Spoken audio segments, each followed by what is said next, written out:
السلام علیکم۔ ویڈیو دیکھنے سے پہلے سبسکرائب شیئر کریں اور بیل آئیکن کلک کرنا مت بھولیں۔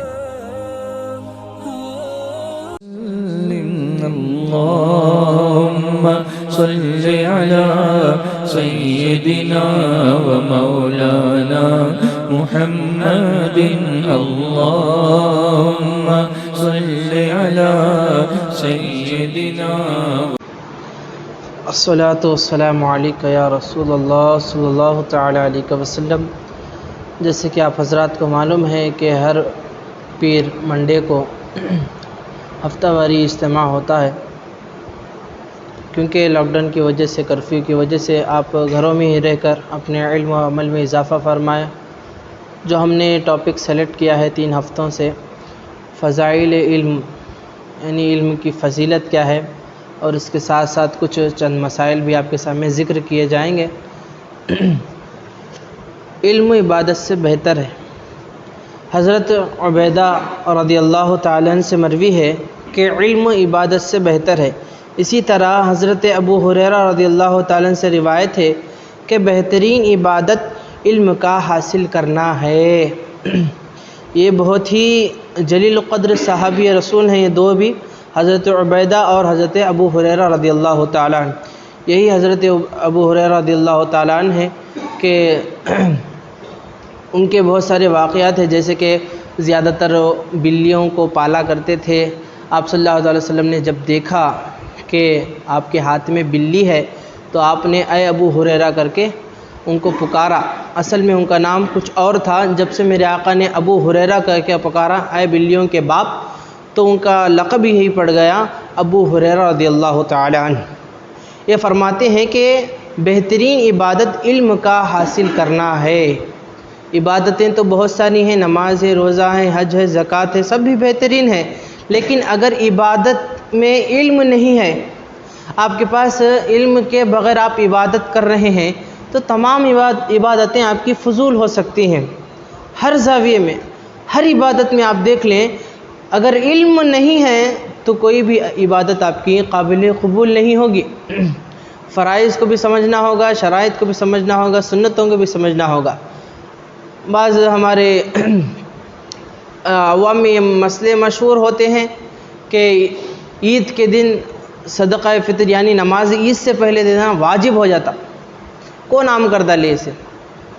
تو یہ جاہلانہ باتیں کرنے سے بھی اچھا ہے کہ علم دین سیکھ کر لوگوں کو بتایا جائے۔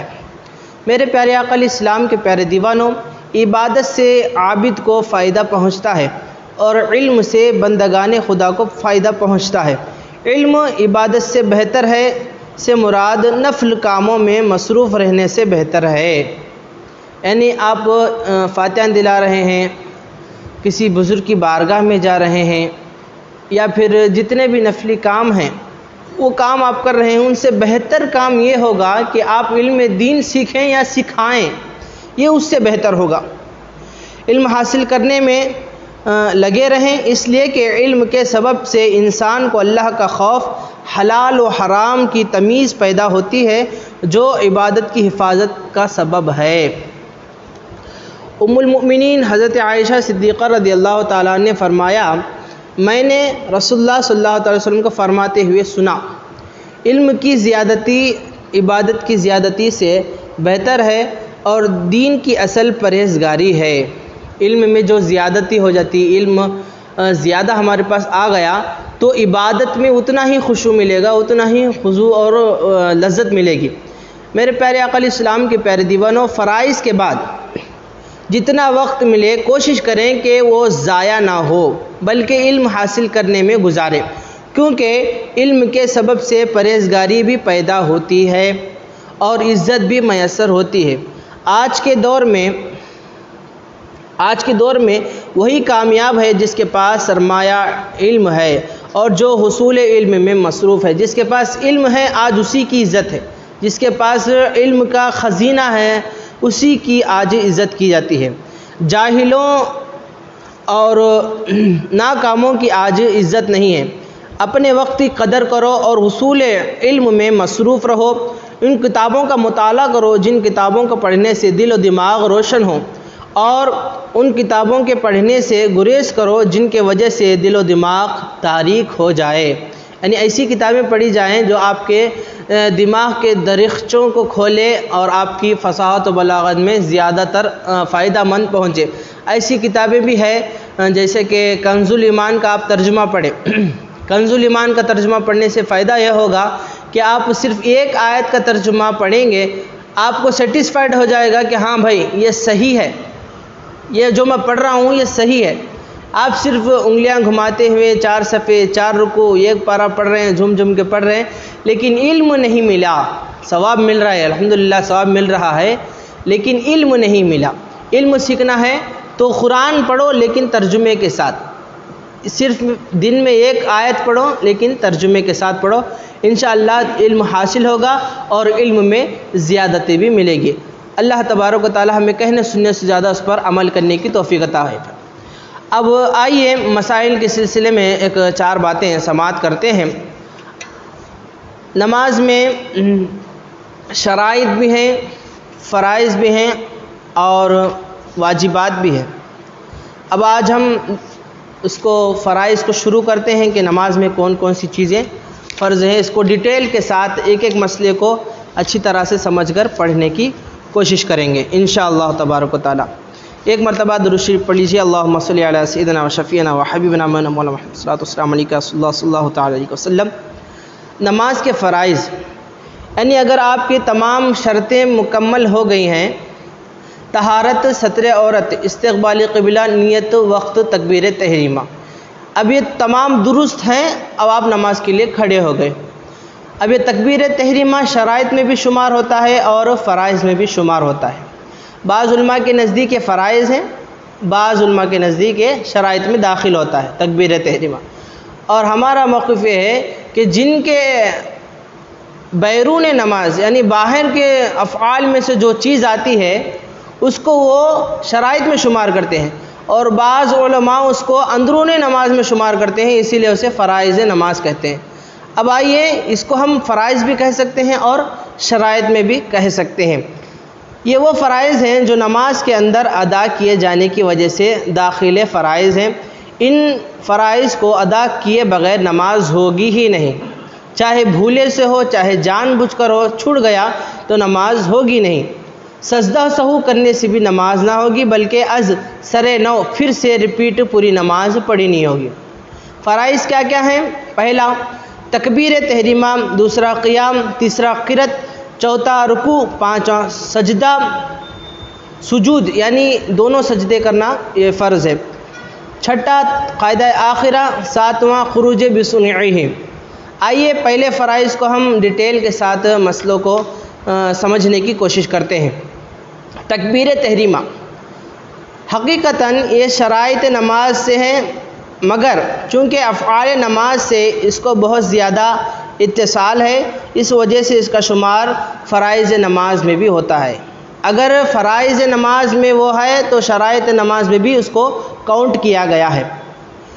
تکبیر تحریمہ یعنی اللہ اکبر کہہ کر نماز شروع کرنا، حالانکہ نماز کے دیگر ارکان کی ادائیگی اور انتقال کے وقت بھی اللہ اکبر کہا جاتا ہے، یعنی رکوع میں جا رہے، سجدے میں جا رہے، رکوع سے آ رہے، سجدے سے آ رہے، تو جب بھی آپ اللہ اکبر کہتے ہیں لیکن نماز شروع کرتے وقت اللہ اکبر کہہ رہے ہیں تو یہ تکبیر تحریمہ ہے۔ لیکن صرف نماز شروع کرنے کے وقت جو اللہ اکبر کہا جاتا ہے وہی تکبیر تحریمہ ہے اور وہ فرض ہے، اس کو چھوڑنے سے نماز نہ ہوگی۔ چھوڑنے سے مراد کیا ہے؟ اگر کوئی خاموش رہا تو نماز نہیں ہوگی، خاموشی سے ہاتھ بن لیا نماز نہیں ہوگی، اور پھر اسی طرح سے اللہ کریم کہا، دوسرا اللہ کا نام صفاتی نام لے لیا تو نماز شروع نہیں ہوگی۔ اللہ اکبر ہی کہہ کر آپ کو نماز شروع کرنی ہے۔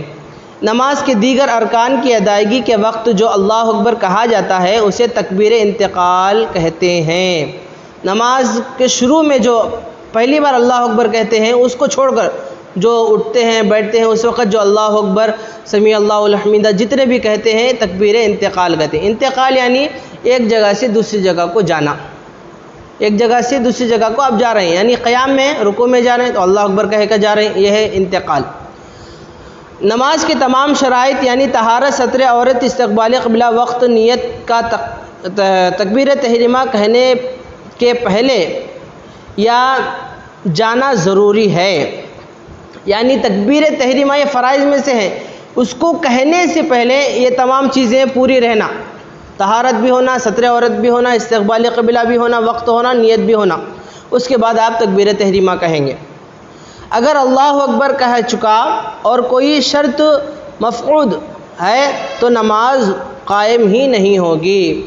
یعنی اللہ اکبر کہہ کر تو نماز شروع کر لی ہے، لیکن کوئی ایک شرط چھوٹ رہی ہے آپ کی، یعنی شرائط کا آپ کے جتنے بھی شرائط یہاں پر گنائے گئے ہیں، ستر عورت، استقبال قبلہ، نیت، وقت، تکبیر تحریمہ، طہارت، یہ جتنے بھی شرائط ہیں وہ کب سے کب تک رہنا ہے؟ نماز کے شروع کرنے سے پہلے سے لے کر السلام علیکم ورحمۃ اللہ اتنا کہنے تک آپ کے شرائط باقی رہنا۔ اگر اس میں گڑبڑی آ گئی، اس میں کچھ نہ کچھ فساد پیدا ہو گیا شرائط میں بولے تو نماز چلے جاتی۔ تکبیر تحریمہ کے تعلق سے اہم مسائل: جن نمازوں میں قیام فرض ہے اس میں تکبیر تحریمہ کے لیے بھی قیام فرض ہے۔ یعنی پنج وقتہ نماز میں جو فرض نمازیں ہیں ان میں قیام فرض ہے، اور جتنی بھی نماز اس کے لیے بھی یہی حکم ہے کہ کھڑے ہو کر اللہ اکبر کہے اور بعد میں بیٹھے۔ اگر اتنا بھی نہیں ہو سکتا تو دیوار کے سہارے سے، عصا وغیرہ کے سہارے سے اللہ اکبر کہے، بعد میں بیٹھے۔ لیکن کسی نے بیٹھ کر اللہ اکبر کہا تو نماز شروع نہیں ہوگی، کیونکہ قیام فرض ہے تو تکبیر تحریمہ بھی کھڑے ہو کر کہنا یہ فرض ہے۔ مسئلہ: امام کو رکوع میں پایا اور مقتدی تکبیر تحریمہ کہتا ہوا رکوع میں گیا اور تکبیر تحریمہ اس وقت ختم کی کہ ہاتھ بڑھائیں تو گھٹنے تک پہنچ جائیں تو اس کی نماز نہ ہوئی۔ یعنی امام صاحب رکوع میں تھے اور پھر رکوع سے آ رہے تھے، ابھی نے گیا رکوع میں، اب اس کے ہاتھ پہنچے بھی نہیں تھے، اللہ اکبر کہہ کے چلا گیا، لیکن امام صاحب اٹھ گئے تو اس کی نماز شروع نہیں ہوئی۔ بعض لوگ امام کو رکوع میں پا لینے کی غرض سے جلدی جلدی میں رکوع میں جاتے ہیں ہوئے تکبیر تحریمہ کہتے ہیں اور جھکنے کی حالت میں تکبیر تحریمہ کہتے ہیں، ان کی نماز نہیں ہوتی، ان کو اپنی نماز پھر دوبارہ پڑھنی چاہیے۔ یعنی ارجنٹ میں امام صاحب اب کہاں رکوع سے اٹھ جاتے کہ بول کے جلدی جلدی آتے اور تکبیر تحریمہ کہہ کے چلے جاتے، اور وہ تکبیر تحریمہ رکوع کے قریب قریب کہتے انہوں، کھڑے ہو کر بولنا یہ فرض ہے تکبیر تحریمہ، رکوع کے قریب قریب جا کو اللہ اکبر کر کے ایسا رکوع میں چلے جاتے، تو ان کی نماز شروع ہی نہیں ہوئی ہے۔ مقتدی نے لفظ اللہ امام کے ساتھ کہا مگر لفظ اللہ اکبر یعنی اکبر کا جو راہ ہے امام سے پہلے ختم کر چکا تو اس مقتدی کی نماز نہ ہوئی۔ یعنی امام صاحب پورا اللہ اکبر کہیں گے، اللہ اکبر، اس کے بعد آپ کو اللہ اکبر کہنا ہے۔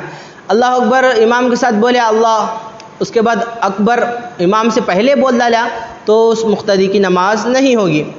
نفل نماز کے لیے تکبیر تحریمہ رکوع میں کہی تو نماز نہ ہوئی۔ نفل نماز کے لیے تکبیر تحریمہ رکوع میں کہی تو نماز نہ ہوئی، رکوع میں جا کر اللہ اکبر کہا، یا پھر بعض حضرات کو دیکھا یہ گیا کہ رکوع سے اٹھ جاتے امام صاحب بول کے فوراً آ کے اللہ اکبر کہہ کے رکوع میں چلے جاتے، اور رکوع کی تکبیر نہیں کہتے، صرف کوسی تکبیر کہتے، تکبیر تحریمہ کہتے، اور وہ تکبیر تحریمہ کہتے بھی ہیں تو رکوع کے پہنچتے پہنچتے جتنا قریب رہتے رکوع کے وہاں جا کے انہوں اللہ اکبر کہتے تو اس سے بھی نماز نہیں ہوگی۔ جو شخص تکبیر کے لفظ پر قادر نہ ہو، مثلاً گونگا ہو یا اور کسی وجہ سے زبان بند ہو گئی، اس پر تلفظ واجب نہیں، دل میں ارادہ کافی ہے۔ یعنی جسے زبان نہیں ہے انہیں اللہ اکبر تو بول نہیں سکتا، بس اس کے دل میں ارادہ ہو یہ کافی ہے۔ اگر جس کی زبان اچھی ہے بول بھی سکتا ہے لیکن چپ کے ایسا کرتا ہے تو اس کی نماز شروع نہیں ہوگی۔ اللہ تبارک و تعالی ہمیں کہنے سننے سے زیادہ اس پر عمل کرنے کی توفیق عطا فرمائے، غلطی ہوگی تو پیارے حبیب کے صدقے میں اسے معاف عطا فرمائے۔ ربنا آتنا فی الدنیا حسنۃ وفی الآخرۃ حسنۃ وقنا عذاب النار۔ اللهم اجرنا من النار یا مجیر یا مجیر یا مجیر برحمتک یا ارحم الراحمین۔